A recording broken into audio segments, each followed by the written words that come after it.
I think it's important for people to get perspective about their own lives, you know. It's since that we're all human beings, you know, when you come down, and it's good for people to see just how bad things can be and how good things can come out of it. And it's a really rewarding feeling to watch the homeowner look in the house and just see the joy on their face to know that, you know, by the end of the year they're going to have a home to live in.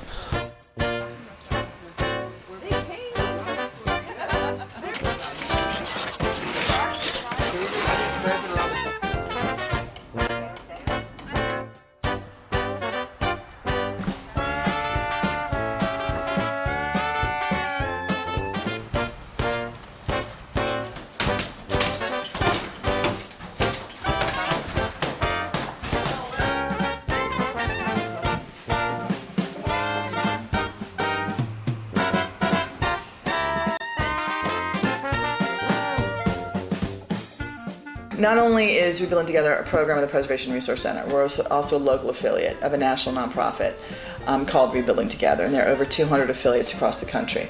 2 years ago, we were able to knock out maybe 30 houses.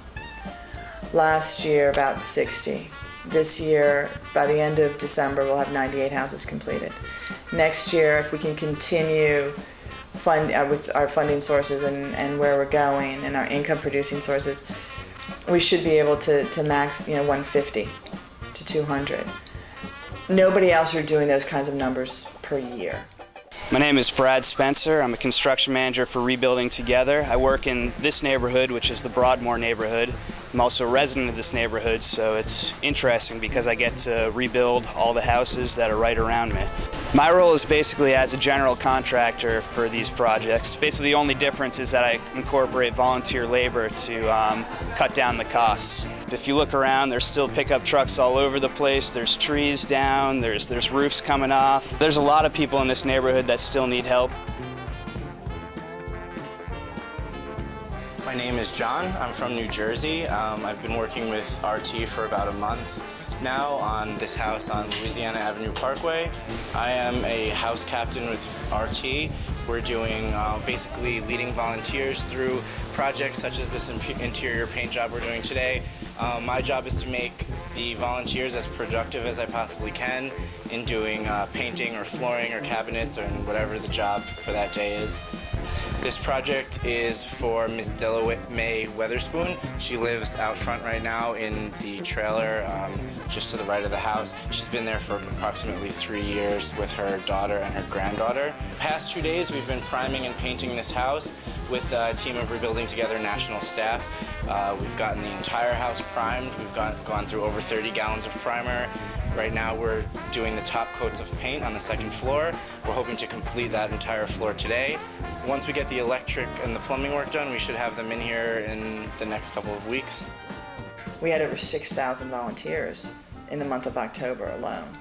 So we would not have been able to do that without this new structure of supplementing paid staff with AmeriCorps and Vistas, and it's surpassed what I even thought it could do. It's very important to find the homeowners and to do a lot of community outreach, to fundraise, which is what we spend most of our time doing a lot, because our house costs are so expensive now. The average house that we have to fix is $25,000. A full renovation is going to be between $50,000 and $75,000 per house. So it's very challenging. I'm Liana McGowan, and I'm the Grants and Resource Development Manager at Rebuilding Together New Orleans. I am mostly in charge of implementing the development plan for Rebuilding Together for New Orleans, and I'm basically putting together a strategy and implementing the strategy of fundraising through grants, events, and various other creative ways that we can raise funds for our mission. We actually are really proud of our diversified income stream. That's a really important thing for us, especially now in a changing economic climate. We do have a lot of grants from around the country, from corporations, and sometimes from the foundations of a corporation, regular foundations, which are endowments usually, and we do now accept, we've accepted city funding through the Community Development Block Grant. So we are a publicly funded agency, and that's important because it ensures that we have a level of transparency and accountability. My name is Chris Brooks. I'm with the Journal of Commerce. I'm Lonnie Robin. I'm with Nelson Engineers and Architects. My name is Matt Kaplan. I work for a company called Unitex USA, and our company, all three of us, did a half day of volunteering in the neighborhood Holy Cross. I'm Jody Kelly. I'm with Fannie Mae, and my whole team has come down here this week to work on Miss Della Mae's house. Found Rebuilding Together, which did a fabulous job of finding a property for us, getting us all together, getting us all down here, and keeping us busy.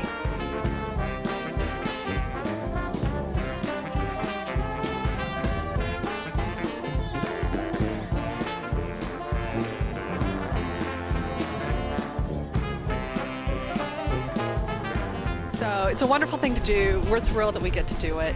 Everybody should take the opportunity if they can and come down and build a house. We have to respond to the needs of our community. And we also have to do it strategically, and we have to do it smart.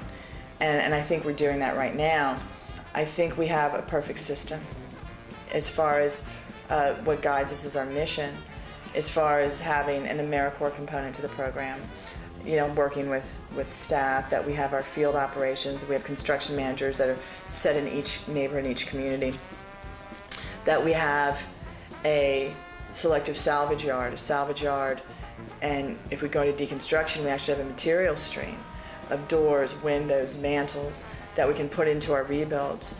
It's cyclical in nature. The way we're looking at our rebuilding, it's like life. You know, you have a birth and a death of a house. And as long as you can interconnect it, it makes so much sense fiscally, it makes more sense for the environment, and it makes more sense for our neighborhoods.